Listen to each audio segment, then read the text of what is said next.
there is a moment in life when something subtle changes. You still feel deeply. You still care about people. You still listen. But you are no longer easily moved. You notice it first in small situations. A comment that once would have unsettled you no longer does. A disagreement no longer triggers the need to defend yourself. Silence no longer feels threatening. And because of this shift, something else happens.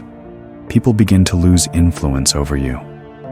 Carl Jung observed this phenomenon in individuals who reached a certain level of emotional maturity, not as a technique, not as a strategy of control, but as a natural psychological consequence. In early life, influence is easy. The psyche is open, porous, externally oriented. Approval feels like safety. Disapproval feels like danger. So the individual adapts constantly.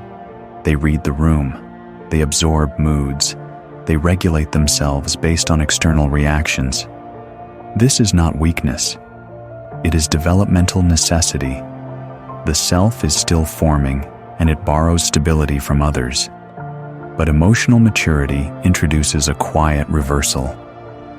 At some point, you stop outsourcing your emotional regulation. You no longer need immediate agreement to feel secure. You no longer panic when someone disapproves. You feel the emotion, but it no longer carries you away. This is where influence begins to weaken. Because influence depends on instability. It depends on urgency. It depends on reaction. When your inner state is easily disturbed, external forces can steer you. Praise pulls you forward. Criticism pushes you back. Guilt bends you. Fear corners you. But emotional maturity builds an internal center. Jung described this as the development of psychic containment, the ability to hold emotion without discharging it immediately. You feel anger, but you do not explode. You feel sadness, but you do not collapse. You feel pressure, but you do not rush to escape it. This containment changes how others experience you. They may speak more forcefully. They may attempt to provoke urgency. They may exaggerate consequences. And yet, you remain steady, not indifferent, not detached, grounded. This steadiness is often misunderstood. Some interpret it as coldness, others as arrogance. But it is neither. It is emotional self-possession. You are no longer asking others how to feel. You are no longer borrowing emotions to guide your decisions. And because of that, emotional leverage disappears. People who rely on emotional pressure sense this quickly. Their usual tactics no longer land. Their urgency finds no surface. They feel unsettled, often without knowing why. Because influence only works when the other person needs something from you emotionally. Approval, reassurance, validation, belonging. Emotional maturity reduces these dependencies. You still value connection, but you no longer trade your inner stability for it. And this is the first, often invisible, reason emotionally mature people become hard to influence. Not because they resist others, but because they have finally built something solid inside themselves. As emotional maturity deepens, another change becomes visible. You begin to notice a growing space between what you feel and what you do. In earlier stages of life, emotion and action are tightly fused. You feel discomfort, and you react. You feel pressure, and you comply. You feel tension, and you defend yourself. This makes influence simple. Anyone who can trigger emotion can steer behavior. But maturity introduces pause, a pause that did not exist before. You still feel emotion, sometimes intensely, but it no longer dictates your next move. Jung understood this pause as psychological containment. The psyche develops the ability to hold emotional energy without immediately releasing it. This ability alone dramatically reduces influence. Because manipulation depends on speed, it needs urgency, it needs reaction, it needs momentum. When you no longer rush, those mechanisms fail. People may try to accelerate you. They raise their voice. They frame decisions as emergencies. They warn of consequences, but you do not move faster. You listen, you observe, you take time, not to oppose, not to resist, but to stay aligned. This frustrates emotionally immature dynamics. They are accustomed to immediate feedback, to visible emotional shifts, to predictable reactions. When those disappear, they feel exposed, and often they misinterpret your pause as defiance. In reality, it is self-regulation. You are no longer regulated from the outside. You no longer confuse emotional intensity with importance. A raised voice does not automatically signal danger. Disapproval does not automatically signal rejection. Silence does not automatically signal threat. This recalibration changes your entire posture in the world. You stop reacting to tone. You respond to substance. You stop being pulled by mood. You respond to meaning. As a result, emotional pressure loses its leverage. Guilt no longer bends you easily because you can distinguish between responsibility and manipulation. Fear no longer corners you because you can feel anxiety without obeying it. Even praise changes. You appreciate it, but you no longer chase it. And this is deeply unsettling to people who rely on emotional hooks. They feel that something has slipped out of reach.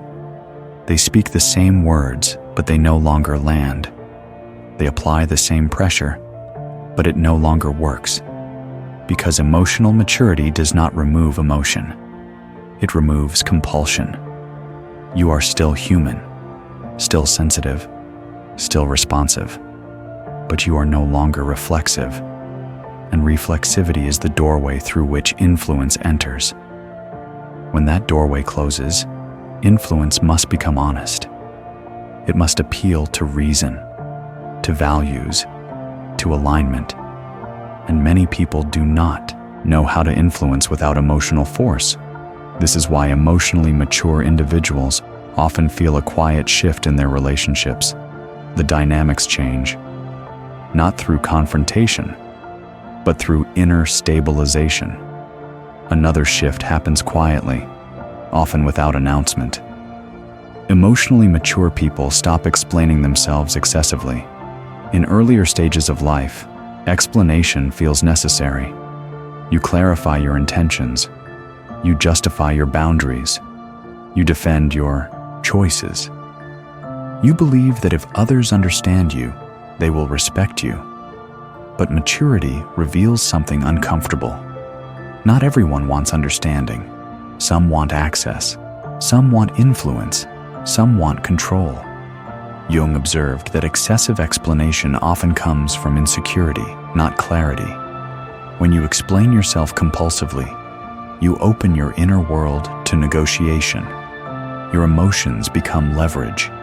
Your reasoning becomes something others can argue against. Emotional maturity simplifies communication. You say less, but what you say is precise.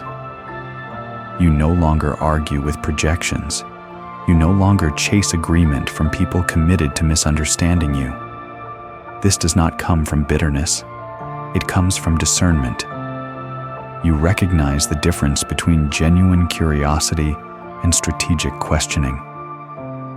So you stop feeding dynamics that depend on emotional exposure. This creates a quiet authority. Others sense that you are no longer trying to manage how you are perceived. You are not auditioning for approval. You are not negotiating your inner state. This unsettles people who rely on emotional access to maintain influence. They may test you. They provoke. They question. They push for explanation. But when they receive none, their strategy collapses. Because influence requires participation. It requires engagement at the emotional level. When you withdraw that participation, without hostility, without withdrawal, without aggression, the dynamic changes. People adjust or they drift away. Emotionally mature individuals do not cut people off dramatically. They simply stop over-functioning. They stop carrying emotional labor that was never theirs. They stop explaining truths to those unwilling to hear them. This restraint is often misread as emotional distance, but it is actually emotional economy. Energy is conserved, not wasted. And where energy is conserved, pressure finds no purchase. Influence weakens not because you oppose others, but because you are no longer available for manipulation. Your inner world is no longer public property.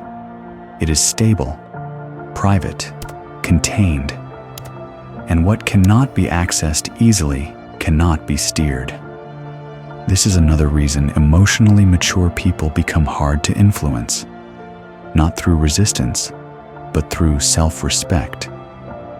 As emotional maturity stabilizes, boundaries become clearer, not rigid, not defensive, but defined. You begin to sense where you end and where others begin. Jung believed this distinction was essential for psychological health. Without it, empathy turns into absorption. You feel what others feel as if it were your responsibility. You carry moods that are not yours. You respond to expectations that were never spoken. This makes influence effortless. Anyone who can generate emotion can guide your behavior, but maturity restores borders. You can understand pain without carrying it. You can listen without dissolving. You can care without rescuing. This changes how emotional pressure works. Guilt loses strength when you no longer confuse responsibility with obligation. Fear loses power when you no longer outsource safety to others' approval. Anger loses influence when you do not mirror it. People accustomed to emotional fusion often struggle with this shift. They may accuse you of changing, of becoming distant, of being less available. And in a sense, they are right. You are less available to emotional entanglement, but more available to clarity. This does not come from withdrawal. You are still present, still engaged, still responsive, but you are no longer reactive. You do not rush to regulate other people's discomfort. You trust that others can hold their own emotions. This trust feels threatening to systems built on emotional dependency. But it is not cruelty. It is respect for psychic autonomy. Jung saw this as a sign of inner sovereignty. The mature individual does not dominate emotionally, nor are they dominated. They stand in relation without losing center. This stance alone disarms many forms of influence, because emotional manipulation requires blurred boundaries. It requires confusion about where responsibility lies. When boundaries are clear, pressure has nowhere to land. People must relate to you as an individual, not as an emotional extension of themselves. And many are unprepared for that. This is why emotionally mature people often notice a shift in the quality of their relationships. Some connections deepen, others quietly fade, not because you rejected them, but because the old dynamic no longer works. Influence weakens as emotional clarity strengthens, and what remains is not isolation, it is alignment. At a certain point, emotionally mature people realize something simple and deeply unsettling. They are not immune to influence. They are selective. They still listen. They still reflect.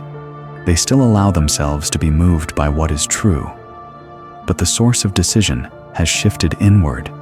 Their values are internal. Their sense of self is stable. Their identity no longer depends on immediate emotional feedback. This is why influence changes form. Pressure no longer works. Urgency no longer works. Emotional escalation no longer works. Only alignment does. Only meaning does. Only honesty does. This is difficult for many people to accept. Because emotional influence is fast, alignment is slow. Emotional pressure creates instant compliance. Alignment requires respect. As emotional maturity settles, life becomes quieter. Not because nothing happens, but because fewer things have the power to disturb you. You stop chasing emotional intensity. You stop confusing chaos with depth. You value calm, clarity, presence. This often leads to solitude, not loneliness. Solitude. The number of people who can truly influence you naturally decreases, but the quality of those relationships increases.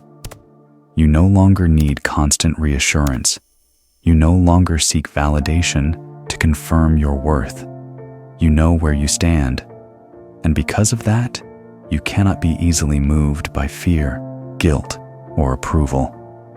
Jung believed this state was not emotional detachment. It was integration. The individual no longer splits themselves to belong. They belong to themselves first. From that place, they can relate to others without being pulled apart. Emotionally mature people are still human. They still feel pain. They still experience loss. They still care deeply. But they are no longer governed by emotional turbulence that does not belong to them. This is why they appear calm in situations that unsettle others. This is why they are not easily persuaded by dramatic narratives. This is why they do not rush to defend, to explain, or to prove. They have nothing to protect except alignment. And alignment does not argue. It simply stands. This is the final shift. You do not resist influence. You outgrow it. Because once you are anchored within yourself, only what resonates with that center has the power to move you, and everything else passes through.